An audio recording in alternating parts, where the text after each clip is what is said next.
Veganism was one of the steps I took after that non-processed food diet, and then that led, I was running a juice stand at festivals, which was a really fun way to support your lifestyle. Eating all fruit and salads, mostly fruit. No like salt, spices, no animal foods.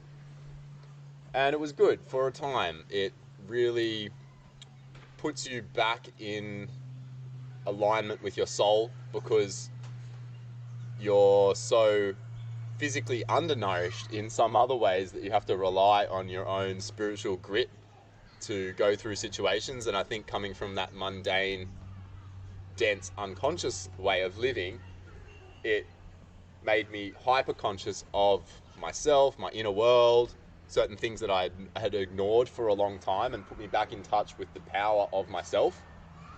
But then nutrient deficiencies started to show up, started to get cavities, lost muscle mass, had no sex hormones or sex drive or sexual interest, which is a bad sign as any person, really.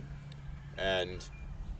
And weakness, head spins upon standing, nocturia, which is where you wake up and have to take a wee in the middle of the night. Certain things about my health over the course of 2 years being vegan were not going well. So I started to look up, started to look around, what could be the problem.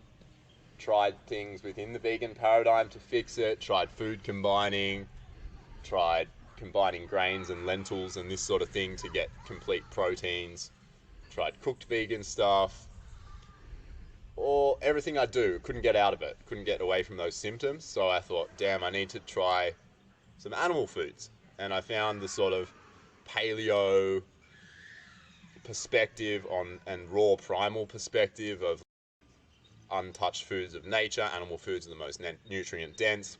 Had some eggs, I think was how I broke my raw vegan thing, raw eggs. I felt this rush of energy come into me, and I was like, wow, there's something to this. Don't know what, can't justify it scientifically right now, but there's something to this for sure. Then I saw Paul Chek on a video with the Raw Bras, and the Raw Bras were sitting around there, hey, what do you think of veganism? Do we need to eat meat or whatever? And Paul Chek, in his classic flamboyant, cocky style, just stands up and rips his shirt off as like a 50-year-old man, and he's fully ripped and jacked, and he's just like, yeah, meat, baby, or something ridiculous. But it cut through the cheese in my mind, because what are you trying to achieve from health? What was I trying to achieve from health? A good life, a healthy body, a happy mind, a vibrant spirit, and he represented those things in that little clip. You could look at that and go, what, like, how ridiculous is that? But it's an energy transfer thing, and it was just obvious.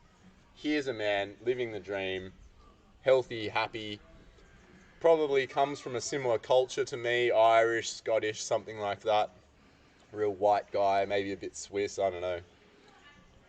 But he's doing it, and it just spoke to me, and it said, yeah, you need to follow this a bit more.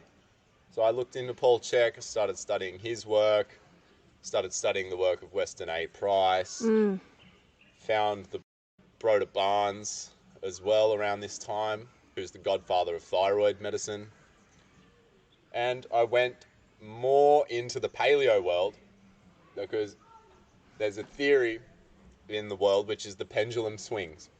So if you've explored one polarity of something, typically you're going to have to explore the other polarity of that thing at some stage